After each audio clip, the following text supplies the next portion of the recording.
जय माता दी। आप सभी का हमारे YouTube चैनल ज्योतिष ज्ञान विचार पर बहुत बहुत स्वागत। साथियों, आप सभी अंत तक हमारे वीडियो को देखें, इसे लाइक करें तथा शेयर करें। जिन लोगों ने अभी तक इसे सब्सक्राइब नहीं किया है वो इसे सब्सक्राइब कर लें ताकि हमारा हर एक वीडियो आप लोगों तक सुगमतापूर्वक पहुंचता रहे। साथियों, आज हम आप लोगों के लिए तुला राशि का राशिफल वर्ष 2023 लेकर आए हैं। तो आओ देखते हैं कि आने वाला वर्ष 2023 तुला राशि के जातकों के लिए कैसा रहने वाला है। साथियों, वर्ष 2023 में 4 प्रमुख ग्रह शनि, गुरु, बृहस्पति, राहु और केतु, ये चारों ग्रह राशि परिवर्तन कर रहे हैं और इन राशि परिवर्तनों का विभिन्न राशि की जातकों पर अलग अलग प्रभाव पड़ेगा। तो आज हम देखेंगे कि तुला राशि के जातकों के लिए वर्ष 2023 कैसा रहेगा। साथियों, वर्ष के प्रारंभ में शनि देव अपनी मकर राशि पर गोचर कर रहे हैं, जो आपके चतुर्थ भाव में पड़ रही है। लेकिन 17 जनवरी से ही शनि देव राशि परिवर्तन करेंगे और वो अपनी कुंभ राशि पर आ जाएंगे। ये आपके सामने तुला राशि की कुंडलियां नजर आ रही हैं। इसमें ये पहली कुंडली वर्ष के प्रारंभ की स्थिति दिखा रही है और दूसरी कुंडली वर्ष के उत्तरार्ध की है। 17 जनवरी को शनि मकर राशि से निकलकर और कुंभ राशि में प्रवेश करेंगे। कुंभ राशि में प्रवेश करते ही तुला राशि से वो पंचम भाव में आ जाएंगे। पंचम भाव में आए हुए शनि देव पूज्य होते हैं और उनकी पूजा आराधना करने से जातकों को लाभ होता है। तो वर्ष के प्रारंभ में ही शनि देव राशि परिवर्तन करके आपकी राशि से पंचम भाव पर अपनी ही कुंभ राशि पर गोचर करेंगे। पंचम भाव में आए शनि चूंकि पूज्य होते हैं, इसलिए वो मध्यम फल प्रदान करेंगे। सुख दुख समान रहेंगे। मतलब कुछ क्षेत्रों में अगर कोई समस्या आएगी तो बहुत सारे क्षेत्र हैं जिनमें आपके कार्य सरलता और सुगमता से बनते रहेंगे। व्यापार आदि में परिवर्तन की स्थिति बन सकती है। जीवन में स्थितियां तो संघर्षपूर्ण रहेंगी क्योंकि शनि देव पंचम भाव में स्थित होकर और सप्तम भाव को देखेंगे। व्यक्ति के जीवन में सप्तम भाव बहुत महत्वपूर्ण होता है क्योंकि ये व्यापार, पत्नी इत्यादि चीजों को दर्शाता है। तो स्थिति शनि के प्रभाव से थोड़ा संघर्षपूर्ण रहेगी।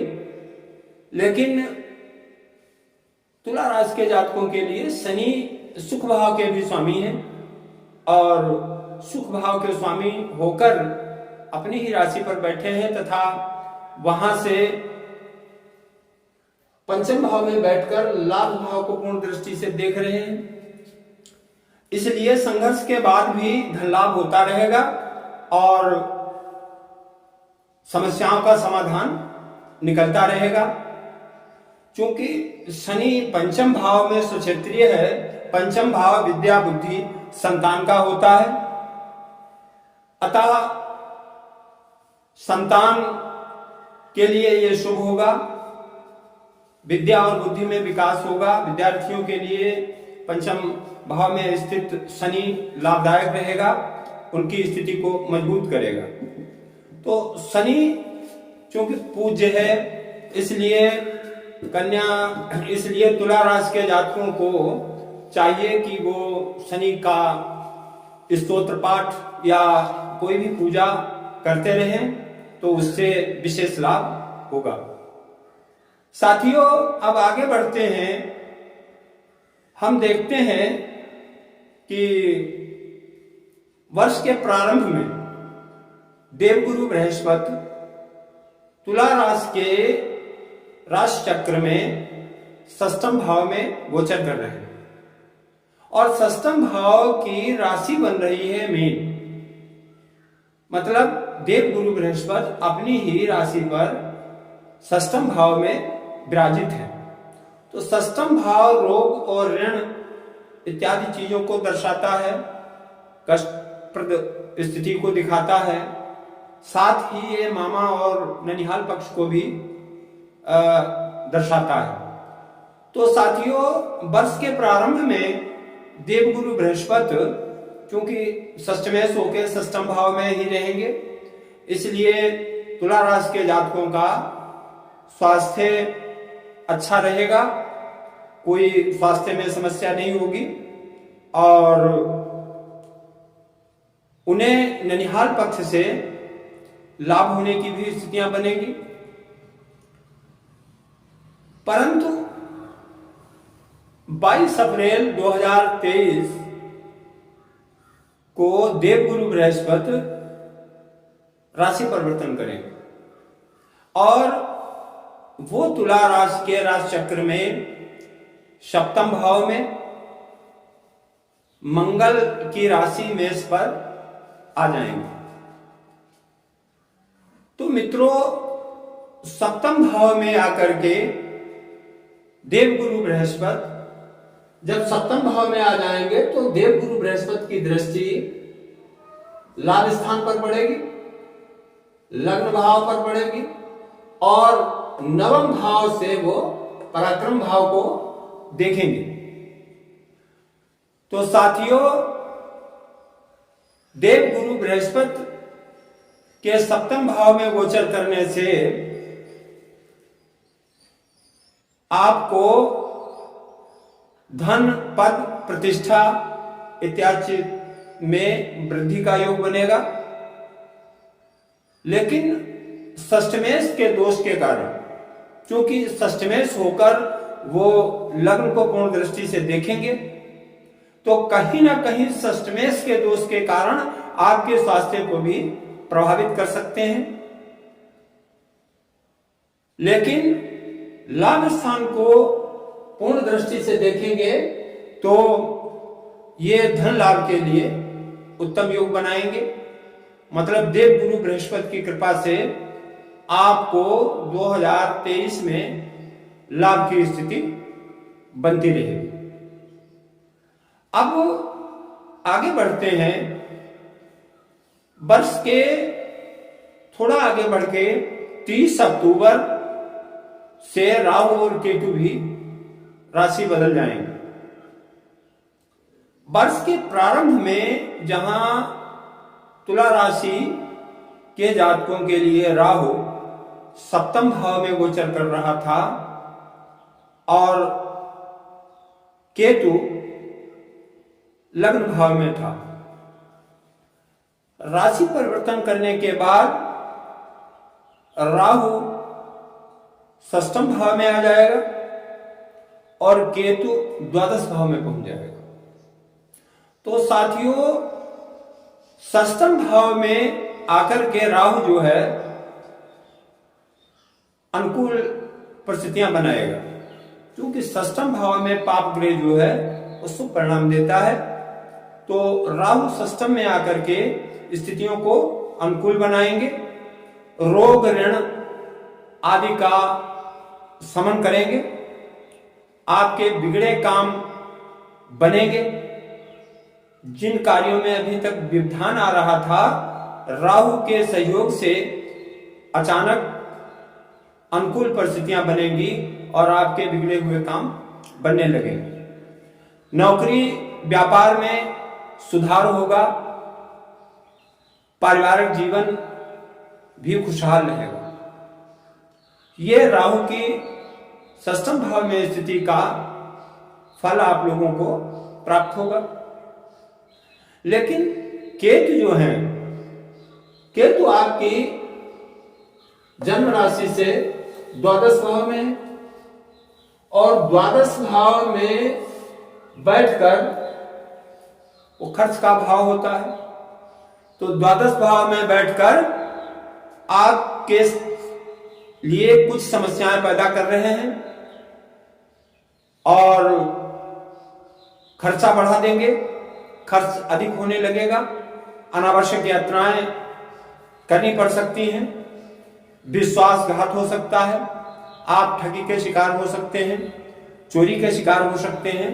इसलिए आपको इन सारी चीजों से सावधान रहना है, सट्टा और लॉटरी से दूर रहना होगा, अन्यथा भारी धनहानि की स्थिति बन सकती है।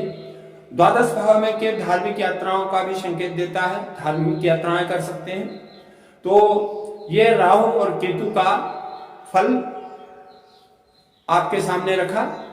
अब आप देखिए कि मासिक समय के अनुसार वर्ष की क्या स्थिति रहने वाली है। वर्ष के प्रारंभ में 22 जनवरी तक शुक्र और शनि आपके चतुर्थ भाव में गोचर करेगा। चतुर्थ भाव में शनि और शुक्र ये 22 जनवरी तक गोचर करेंगे। ये सफलता का योग आपके लिए बनेगा, क्योंकि शुक्र जो है वो आपका लग्नेश है और चतुर्थ भाव में गोचर करके आपके लिए अच्छी स्थिति बनाएगा। अविवाहित जातकों के विवाह का योग बनेगा, व्यवसाय में उन्नति होगी। किंतु 17 जनवरी को शनि राशि परिवर्तन कर सूर्य के साथ 17 जनवरी को शनिदेव राशि परिवर्तन कर जाएंगे और सूर्य देव जो है वो 15 जनवरी को मकर राशि पर आ जाएंगे। तो इस प्रकार शनि और सूर्य के बीच में दुर्द्वादश योग, मतलब कि सूर्य से शनि द्वितीय भाव में हो जाएगा और शनि से सूर्य द्वादश भाव में हो जाएगा। यह योग आपके लिए थोड़ी विषम स्थितियां पैदा कर सकता है, क्योंकि दुर्द्वादश योग शनि और सूर्य का आपको थोड़ा कष्ट दे सकता है, आपके रोजी रोजगार में बाधा आ सकती है, राजकीय परेशानियां बन सकती हैं, आप पर झूठे आरोप लग सकते हैं, आपके पिता का स्वास्थ्य खराब हो सकता है और पत्नी से अनबन होने की स्थिति भी बन सकती है, क्योंकि सूर्य शनि की ही राशि पर होगा और शनि के साथ दुर्द्वादश योग बनाएगा। तो ये स्थिति जो है वो आपके लिए थोड़ी समस्यापूर्ण बनेगी। यहाँ पर आपको 1 महीने तक भगवान सूर्य की उपासना करने से विशेष लाभ मिलेगा। आगे का समय जो है मार्च के महीने में कुछ ग्रह योग ऐसे बन रहे हैं कि आपको विशेष लाभ की स्थिति होगी, आप जो भी कार्य करेंगे उसमें सफलता मिलेगी और मार्च का महीना आपके लिए सफलतादायक रहेगा। अप्रैल का समय साधारण रहेगा, न कोई बहुत बड़ा लाभ होगा, न कोई विशेष समस्या आएगी। जून के महीने में आपको विशेषकर वो जातक जो कोई सरकारी नौकरी वगैरह करते हैं उनके प्रमोशन की स्थिति बनेगी और राजनीति के क्षेत्र में भी छोटे स्तर पर कुछ बदलाव हो सकता है कि कुछ नए लोगों को पद प्राप्ति का योग बनेगा। जून में किसी नए पद की स्थिति की संभावना बनेगी। जुलाई, अगस्त, सितंबर वर्ष के ये महीने भी तुला राशि के जातकों के लिए लगभग ठीक ठाक रहेंगे, सामान्य स्थिति रहेगी। लेकिन अक्टूबर में ग्रह क्लेश की स्थिति पैदा करेगा। अक्टूबर का महीना जो है वो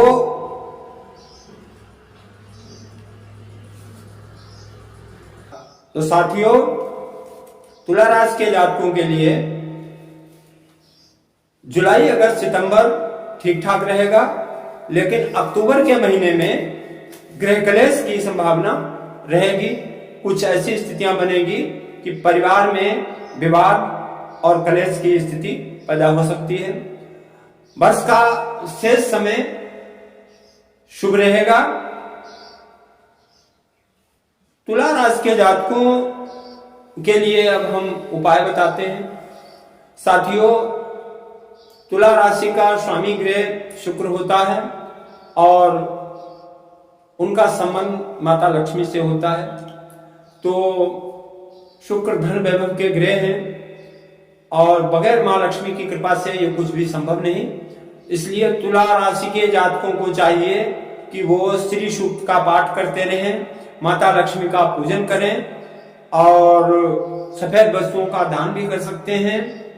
रत्न अगर धारण करना चाहते हैं तो तुला राशि के जातकों के लिए रत्न हीरा होता है, डायमंड, और हीरा न पहन पाने की स्थिति में उपरत्न ओपल धारण कर सकते हैं चांदी में। तो ये सारे उपाय करने से तुला राशि के जातकों को लाभ मिलेगा और उनका पूरा वर्ष मंगल में रहेगा। जय माता दी।